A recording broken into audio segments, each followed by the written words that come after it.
Welcome to Sardar TV. Sardar TV ప్రేక్షకులకు నమస్కారం. అందరికీ నమస్కారం అండి. నేను అద్దంకి గవర్నమెంట్ హాస్పిటల్లో గైనకాలజిస్ట్ గా పనిచేస్తున్నాను. ప్రస్తుతం కూడా అంతా కూడా ఎండాకాలం అనేది మొదలైపోయింది. ఎండలు బాగా చాలా ఎక్కువగా ఉన్నాయి. సో ఎండాకాలం మొదలైన తర్వాత ప్రజలందరూ కూడా తగిన జాగ్రత్తలు తీసుకోవాలి. మొదటిది ఏంటంటే మరీ అత్యవసరం అయితే తప్ప ఎవరు కూడా మరీ ఎండ మధ్యాహ్నం 12 గంటల నుంచి 3 గంటల వరకు కూడా ఏమైనా అవసరం అయితే తప్ప మరీ అత్యవసరం అయితే తప్ప ఎండలోకి బయటికి రాకూడదు. ఒకవేళ అవసరం అయితే కూడా చేతికి రుమాల్ అదే తలకి ఏదైనా రుమాల్ కర్చీఫ్ కట్టుకొని లేదా టోపీలు పెట్టుకొని లేదంటే గొడుగు పెట్టుకొని కానీ వెళ్ళాలి.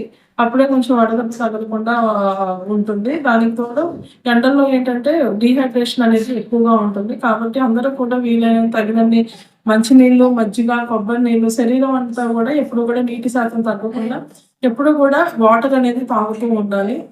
వీలైనంత వరకు కొబ్బరి నీళ్ళు, మంచినీళ్ళు, మజ్జిగ అనేది తీసుకుంటూ ఉండాలి. అలాగే ముఖ్యంగా ఏంటంటే గర్భిణీలు ఈ టైంలో చాలా జాగ్రత్తగా ఉండాలి. అసలు మరీ అత్యవసరం అయితే తప్ప ఎవరు కూడా ఎండల్లో బయటికి కూడా వెళ్ళకూడదు. ఇంట్లోనే ఉండాలి. ఇంట్లో కూడా ఎప్పుడు కూడా కాటన్ బట్టలు, సిల్క్ బట్టలు అలాంటివి వేసుకోకూడదు. కాటన్ బట్టలు వేసుకోవాలి. తగినన్ని నీళ్లు తాగాలి. మంచినీళ్ళు, మజ్జిగ, కొబ్బరి నీళ్ళు అలాంటివి అనేది బాగా తీసుకోవాలి. లేకపోతే డీహైడ్రేషన్కి కూడా అనారోగ్యం పాలయ్యే అవకాశాలు ఉంటాయి. అలాగే చిన్నపిల్లలు కూడా చాలా జాగ్రత్తలు తీసుకోవాలి. చిన్నపిల్లలకు కూడా తగినంత నీరు ఇవ్వాలి. వాళ్ళని కూడా మరీ ముఖ్యంగా ఉంటే తప్ప బయటికి తీసుకురాకూడదు. అలాంటివన్నీ జాగ్రత్తలు తీసుకుంటూ ఉండాలి. ఇంకా ఎవరికైనా కానీ ఏమైనా బయట ఆహారం తినకూడదు. అందరూ కూడా ఇంట్లోనే వండుకున్న ఆహారం అనేది తీసుకోవాలి. బయట అందరూ కూడా ఎక్కువగా తెలియక కూల్ డ్రింకులు తాగుతూ ఉంటారు. కూల్ డ్రింకులు అనేది ఎప్పుడు కూడా ఆరోగ్యానికి మంచిది కాదు. కూల్ డ్రింక్ బదులు మంచిగా ఇంట్లో చేసుకున్న మజ్జిగ కానీ, మంచినీళ్ళు కానీ లేదా కొబ్బరి నీళ్ళు కానీ తీసుకుంటూ ఉండాలి.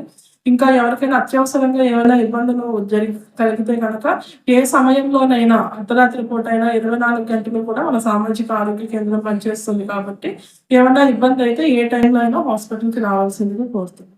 Thank you.